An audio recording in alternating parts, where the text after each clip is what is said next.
So what are the complementary assets? Like assets required to derive value from the primary investment. Okay, so sometimes you are like want to derive some like more value, more profit. So when I say value means profit, okay, from a primary investment. So you have like a base investment and you want to derive more more profit from that one. And then firm supporting technology investment with investment in the complementary asset receive superior returns. Okay, so sometimes the complementary assets, okay, they give you a superior returns.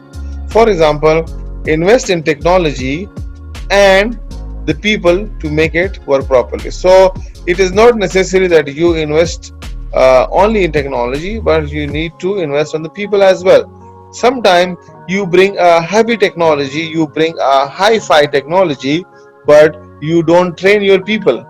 Okay, so in the complementary asset, both are included over there. Complementary assets means extra. So complementary means like extra assets you buy. For example, like you buy some, invest in new technology over there, or training of the people. So here you see this one. Yeah. So you invest in technology and you like invest into the people over there. So people, how you invested?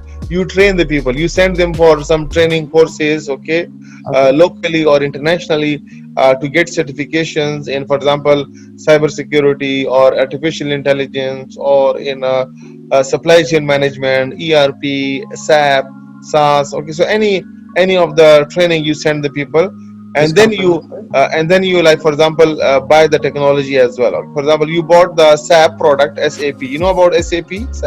SAP is a German company.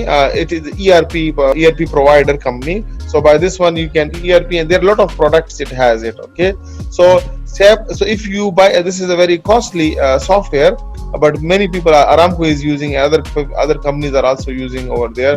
So if you are not trained for the SAP, and then you will lose money on that one. Okay, so both are like important for it.